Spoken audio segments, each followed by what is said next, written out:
Assalamualaikum warahmatullahi wabarakatuh. Kami dari kelompok A4 dan kami memiliki proyek yaitu buku tani. Namanya itu adalah proyek yang memudahkan para petani untuk kayak mencatat pengeluaran serta pemasukannya.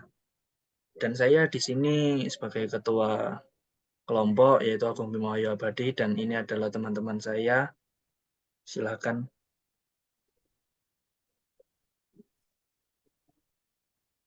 Perkenalkan, nama saya Syifa Syarifah Nilai Mulyadi. Dan selanjutnya teman saya. Perkenalkan, nama saya Samita Yasmin Rais. Perkenalkan, nama saya Indra Armana Ramadan. Oke, yang pertama kami akan bahas objek yang diwawancarai yaitu dari bapaknya Samita sendiri karena bapaknya Samita seorang petani dan kami mengambil itu karena ya dirasa pencatatan petani kurang efektif dan efisien. Oke, jadi akar permasalahannya yaitu di sini dan dapat kita lihat sendiri bahwa ini adalah salah satu contoh pencatatan dari seorang petani dan ayahnya Samita sendiri yang menjadi narasumber kita itu memiliki dua pekerjaan utama yaitu sebagai petani tembakau dan sebagai petani padi. Dan ini adalah salah satu dari contohnya. Boleh diperlihatkan untuk dokumentasi yang lain, Samita?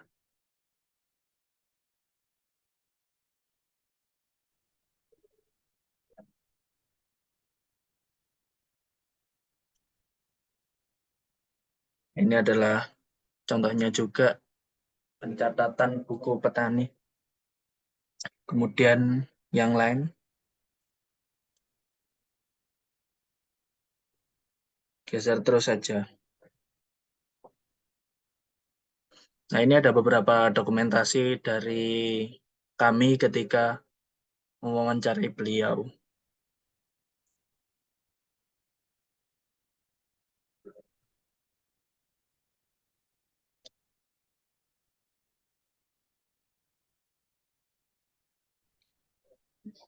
Di sini saya akan menjelaskan database petani. Dan di sini ada 6 tabel. Tabel pertama ada tabel petani. Lalu di tabel kedua ada tabel pegawai. Di tabel ketiga ada tabel tanam. Di tabel 4 ada jenis pertanian. Tabel kelima ada tabel panen. Dan tabel ke-6 ada tabel bahan. Di tabel petani ada namanya kolom ID petani yang menjadi primary key dari tabel tersebut. Selanjutnya, ada kolom-kolom yang memuat nama, alamat, jenis kelamin, nomor telepon, dan ID pegawai. ID pegawai menjadi foreign key yang menghubungkan ke dalam tabel pegawai. Dan tabel pegawai sendiri mempunyai kolom primary key ID pegawai. Di tabel pegawai mempunyai kolom selanjutnya yaitu bagian nama, alamat, jenis kelamin, nomor telepon, tugas, harga jasa, ID jenis pertanian, dan ID petani. Dan di tabel pegawai mempunyai foreign key di bagian ID jenis pertanian yang menghubungkan ke bagian jenis pertanian.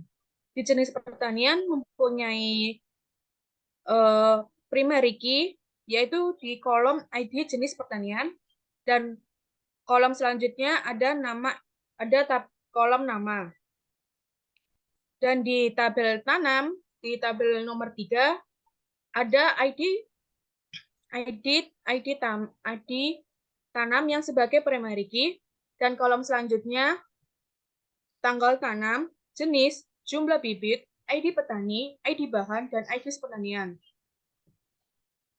Di tabel tanam ada 3 foreign key. Di foreign key pertama yaitu ID petani yang menghubungkan ke petani pada tabel petani. Lalu ke foreign key kedua ada ID bahan yang menghubungkan ke dalam ID bahan di tabel bahan. Dan selanjutnya di for ranking ketiga ada ID jenis pertanian yang menghubungkan ke dalam tabel jenis pertanian. Dan selanjutnya ada tabel panen. Di tabel panen ada primary key, ID panen, dan kolom selanjutnya ada tanggal panen, jenis panen, berat, ID tanam, dan ID bahan. Di tabel panen ada 2 foreign key yang memuat foreign key pertama yaitu ID tanam, dan ID tanam itu menjadi foreign key yang menghubungkan ke dalam tabel tanam, dan di foreign key kedua ada ID bahan yang menghubungkan ke dalam tabel bahan. Cukup sekian yang saya bisa jelaskan, yang bisa saya jelaskan dalam tabel database pertani. Oke, setelah dijelaskan oleh teman saya perihal database tadi, kita langsung ke bagian desain prototipenya. Di sini ada bagian login dengan tampilan seperti ini, dan kemudian di sini ada bagian dashboard dan lain-lainnya.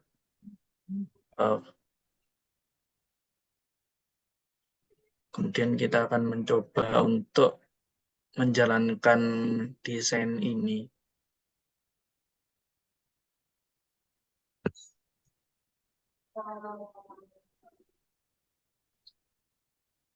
Oke, yang terutama kita mulai dari laman login dulu.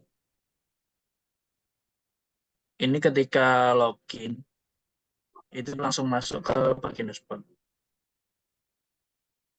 Tapi di sini ada 2 cara untuk login, yaitu yang satunya dengan cara sign up. Maksud saya sign up. Kemudian di sini ketika sign up, kita juga harus memberikan email beserta akun baru untuk aplikasi ini. Ketika kita sudah membuat, juga akan masuk ke bagian dashboard. Nah, di bagian dashboard ini ada bagian nama pegawai, sedikit bagian nama pegawai dan nama barang.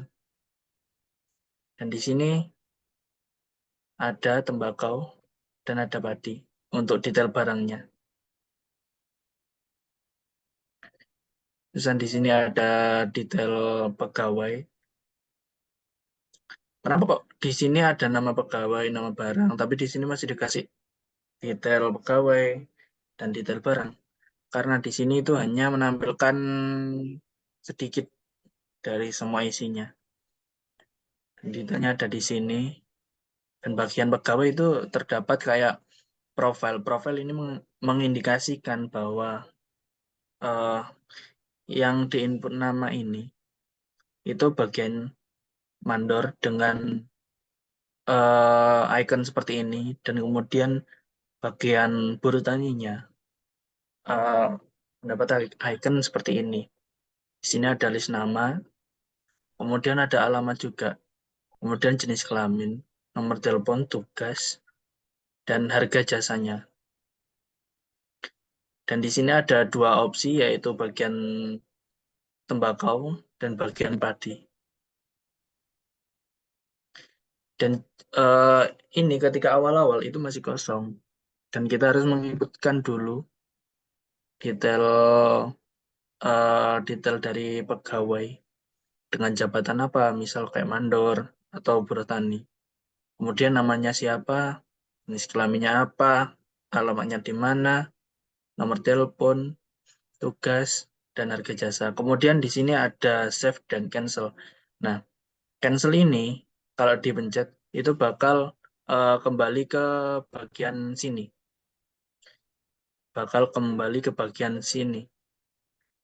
Dan kemudian save. Save itu juga akan kembali ke bagian sini.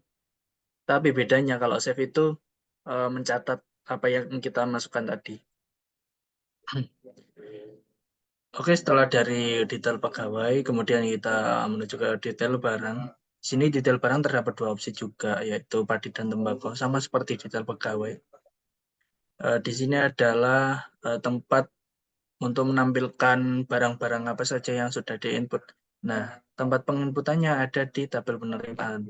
Ketika kita menerima barang, kita menginputkan barang di sini, yaitu menginputkan tanggal, nama barang, jumlah. Ini adalah jumlah per, misal kayak ada beberapa karung, berapa biji, nah gitu. Data di sini adalah termasuk kayak berat itu termasuk data juga. Nah, kemudian supplier di sini dari mana kita mendapatkan barang tersebut. Dan keterangan ini opsional ya, sesuai dengan kondisi barang atau waktu penerimaan barang. Nah, setelah input, ya masuk di sini. Tadi juga sama cara penginputannya melalui penerimaan juga. Oke, kemudian kita masuk ke penjualan. Nah, penjualan di sini ketika kita mengklik fitur penjualan, di sini ada fitur grafik dan ini adalah hanya contoh grafiknya ya, bukan grafik yang kami ingin buat. Nah, grafik yang ingin kami buat itu permisalannya kayak ada grafik lingkaran. Nah, grafik lingkaran itu dapat menghitung kayak biaya totalnya per satu periode bisa, per hari bisa. Nah, kemudian juga ada kayak grafik lingkaran juga untuk menghitung penjualannya. Dan dari kedua grafik tersebut itu bisa dihitung laba ruginya. Dan grafiknya tersebut dapat dari mana? Nah, grafiknya tersebut juga dapat dari ini. Kan ketika kita sudah menginputkan barang, dan itu kan masuk ke detail barang. Nah, di sini kan ada harga, kemudian ada pegawai. Pegawai juga ada harganya. Nah, harga-harga tersebut akan ditotal. Kemudian akan menjadi total biaya per satu periode atau per hari, atau per berapa hari.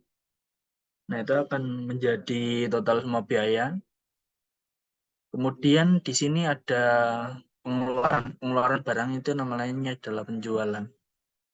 Nah, penjualan kan otomatis kita mendapatkan uang kan, mendapatkan pemasukan. Nah, dari situ kita dapat melihat kayak laba ruginya berapa dari pemasukan dan pengeluaran biayanya. Kemudian untuk laporan stok dan profil setnya akan dijelaskan oleh teman saya, Samita.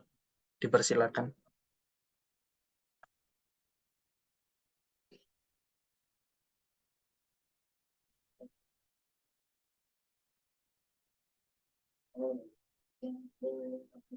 Baik, di sini menampilkan beberapa tabel ke bawah. Sedangkan search ini untuk mencari apa yang kita inginkan. Misal mencari beras pulen itu dapat dicari di search. Dan di sini tabel-tabel ini dipergunakan untuk mendata sebuah, kayak semisal itu data padi sama data tembakaunya ada berapa kilo, atau pemasukannya tuh bisa masuk ke dalam laporan stok ini.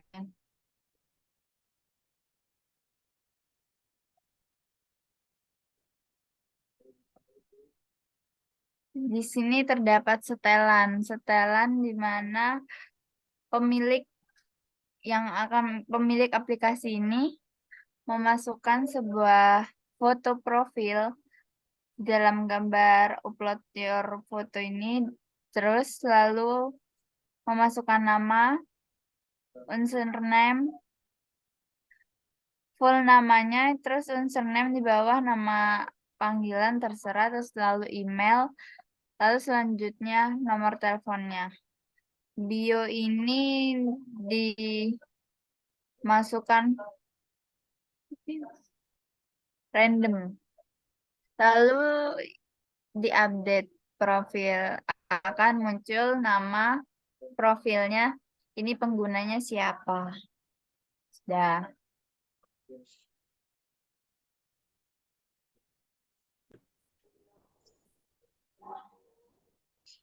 Baik, setelah kita menjelaskan di bagian permasalahan, lalu di bagian database, dan selanjutnya di bagian prototype, kini kita akan memasuki di bagian kebutuhan fungsional dan non-fungsional yang akan dijelaskan oleh teman saya. Dipersilakan. Kebutuhan fungsional dan non-fungsional. Kebutuhan fungsional. 1. Dapat menginputkan barang yang dibutuhkan oleh user serta harganya. 2. Dapat menginputkan para jenis pekerja, nama pekerja, tugas pekerja, dan gaji pekerja. 3. User dapat melihat perencanaan barang, pekerja, biaya yang akan digunakan. 4. Sistem dapat menampilkan data user. 5. Sistem dapat menampilkan laba, rugi, pendapatan. 6. Sistem dapat mencatat keuangan user. 7. Sistem mampu menyimpan riwayat aktivitas pengguna. Sistem memiliki menu setting. Kebutuhan non-fungsional. 1. Pengguna diharuskan memasukkan email dan jika mempunyai email diharuskan mendaftar terlebih dahulu. 2. Pengguna tidak dapat menggunakan email yang sama saat registrasi. 3. Keamanan melaksanakan registrasi user harus menggunakan minimal 8 karakter. 4. Terdapat waktu tunggu apabila sistem ingin mengirim ulang kode verifikasi. 5. Akses user yang dibuat pengguna mempunyai hak fasilitas yang diberikan. 6. Memori dalam penyimpanan pada database MySQL. 7. Ergonomi menjamin kenyamanan dalam pemakaian antarmuka sistem pengguna.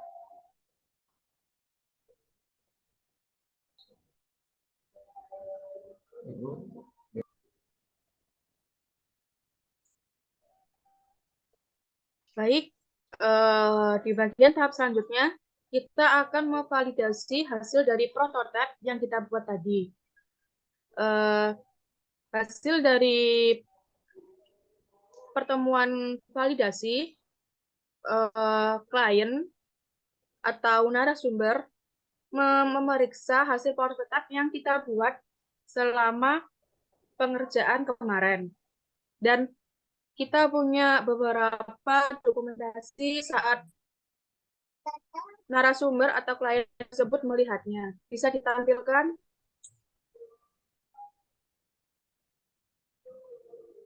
Dan ini beberapa dokumentasi yang kita screenshot dari hasil Zoom meeting. Kenapa kita menggunakan Zoom meeting? Karena kita terkendala oleh jarak dan oleh maka itu narasumber atau klien memeriksa hasil kerja kita. Dan kata klien tersebut merasa puas hasil dari prototipe yang kita buat dari segi warna, tampilan, serta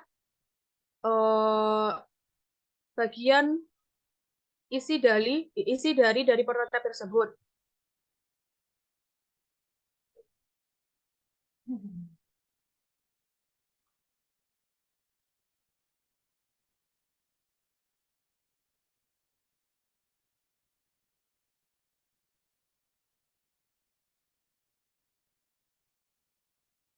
Dan mungkin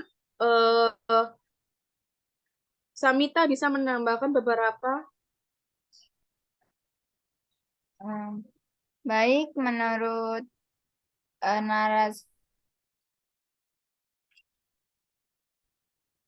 hanya menambahkan sedikit, yaitu dari awal dia menulis apa-apa itu mendata tentang pemasukan atau pengeluaran data panen atau data penjualan itu secara manual. Tetapi karena kita membuatkan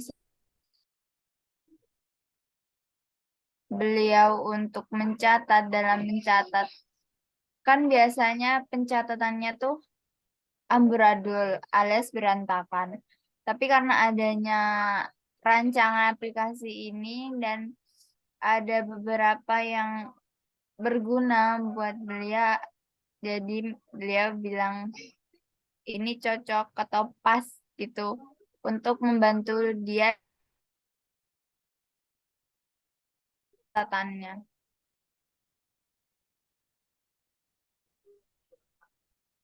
Mungkin ada tambahan.